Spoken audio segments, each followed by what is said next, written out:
You know, one of my Hmm. favorite things about being a social worker is the magic wand that they give us at graduation. They do, Um, don't they? all, Yes. all my fellow social workers out there are saying, "What?"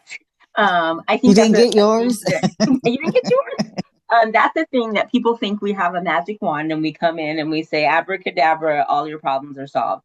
And listen, as a social worker, I Mhm. wish that I really did have that magic wand to say, here, let me fix everything for you. We don't have that yet. But what they teach us in social work school and what we work on in our continuing education throughout our career is staying up to date on the Yeah. latest and the greatest. And if I had even a penny for every time somebody said to me, so I have someone in my family who has Alzheimer's disease. I wish I had known that there was such a thing as the Alzheimer's Association or the Alzheimer's Disease Research Center or a million resources that I, as a social worker, am well aware of. I have phone numbers and websites memorized.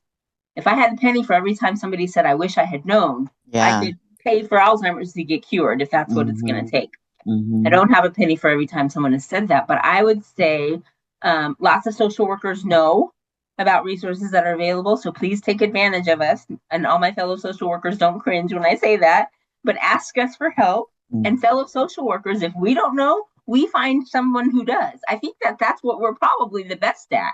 Yeah. Like, everybody knows somebody who knows somebody. So you say, I have a client or a patient or a neighbor or whatever it is who needs help. Who do you know in your circle that can answer this question? And because you're a social worker, you know somebody, especially, I don't know if it's okay for me to say this, especially if you're a Black social worker, That part. you know Hmm. somebody who knows somebody Hmm. who knows somebody. Hmm. And so let's use our resources. We all now have access to Google, right? Hmm. When I was in social work school, Google was a different kind of thing than it is now. But we know how to find things. Think about all those papers you had to write for your practice class and your clinicals and all your training. You had to find the resource. So find those resources. They are out there. Do not be afraid to ask. You are not alone. If there is a problem, some social worker is working on it somewhere. Yeah. Yeah.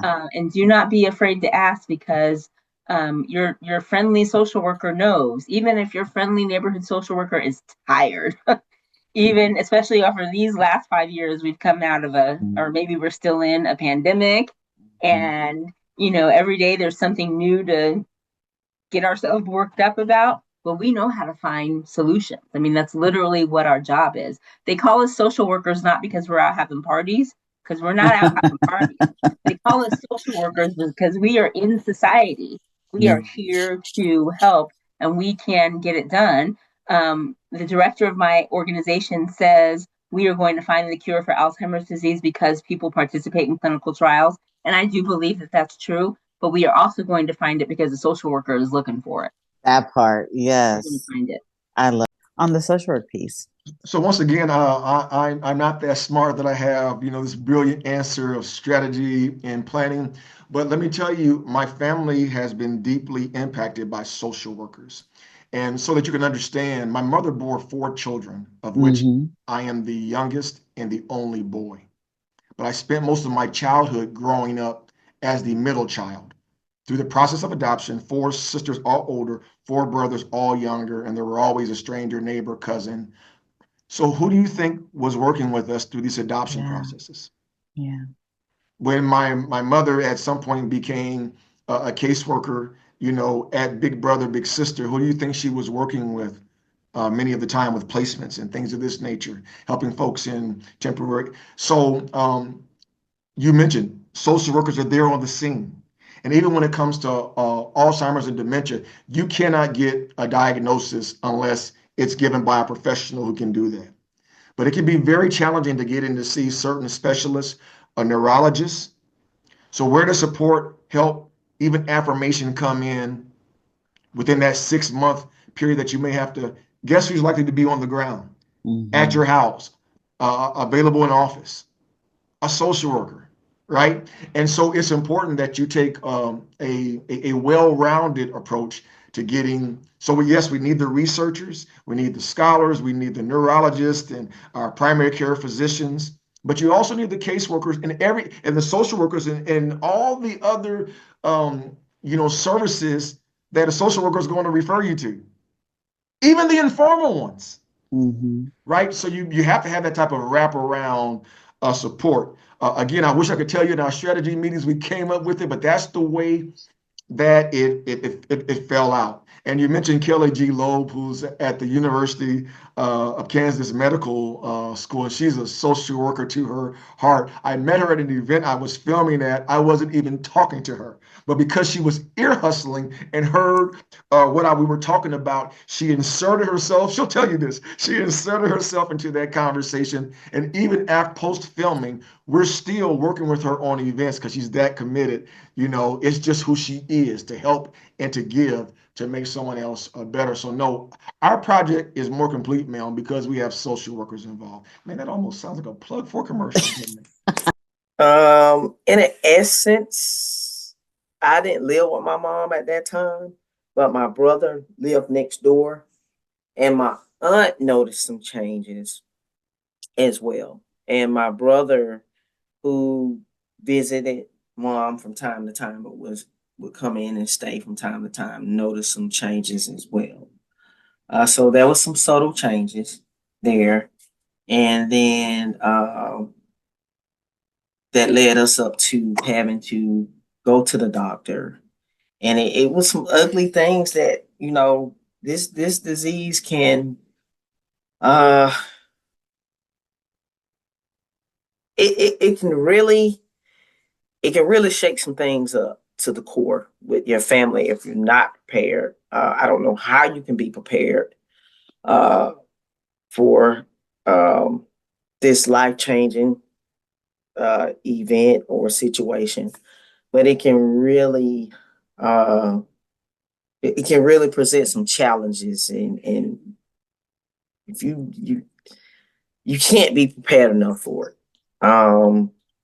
I did go through challenges with my siblings.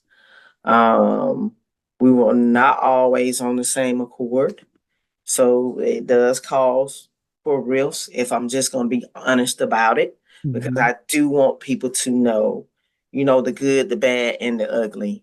It can cause separation. And if you're not strong enough or knowledgeable enough, um, it can tear some families apart. But I'm thankful to God, because I know that prayer Mm, does work and it mhm. does make a difference. And so some of those challenges that I had with my siblings, things are getting better. Because I grew up during a time that my siblings didn't grow up. So I had experiences with mom that they didn't. They grew up at a different time than I did. So everybody has their different perspectives and their own different way of dealing with things. So I respect that. Some of that I might not have known then. All I see is this person who I love is changing before my eyes. All I know is this person that made so many sacrifices for our family, you know, is changing right before our eyes. So what are we going to do about it? And then when I have five other siblings. Mhm. So trying to get everybody on one accord, you have different personalities and different perspectives. So you have to take all that stuff into consideration when you're trying to come up with the best treatment plan, uh, for lack of better terms, for what our mother future looks like now. Mhm. It's going to take a lot of hard work. It's going to take a lot of sacrifice. It's going to take a lot of dedication. But those are the same things that she did for us. So we had our challenge. So, like I said, I would be remiss if I didn't say that, but I'm thankful and grateful for my siblings. Yeah, of And course. I'm thankful and grateful for the foundation that my mom laid for us to not fuss, to not fight. That was not allowed in our household. She would tell us, I had to be the mom and the dad here, so there's no fussing and fighting in this household. We're gonna kiss and make up, Mm, we doing things of that nature. So, but everybody was affected by this in their own way. So mhm. I'm wondering, what does music do for you now, and how are you using it in your life? Uh, I think the word is cathartic. Hmm. Am I using that right? Where it's You like are. a lot of times. So one of the things about uh, my brain up here, the gray matter, right, is that I've had like 7 or 8 concussions, Hmm. and so communication is a barrier. It's not, I don't have brain damage, per se, but I've had, some testing done and it's more impairment, Hmm. and Hmm. so what ends up happening is that I have this huge amount of information, whether that be, feelings, thoughts, I don't know. It could be anything, right? Just Hmm. a lot of information. And then when it comes to getting it out, it's like a 12-lane highway of information going to like a foot trail in like Mm. a city park or something. And so it gets all clogged up and choked up, and it's like it just stops. It's like it just hits a wall. And what I've learned is that when I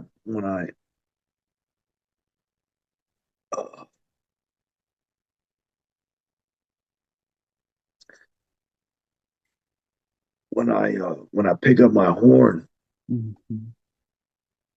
it doesn't happen. Yeah. It comes out, and I'm able to get it out, and it doesn't have to. And the cool thing about it is that it's communicated. I can see it in the audiences. I can see it when I make eye contact. A lot of times I'll plan my. I mean, it's my eyes are closed, but there'll be times, where I'll have my eyes open and I'll lock eyes with, and I can tell they're with me. They're feeling. They're like my niece KK. She says, "I'm smelling what you're stepping in." Yeah. So it's so cathartic, and so I think that's probably the biggest thing is I can say what I have to say without saying it.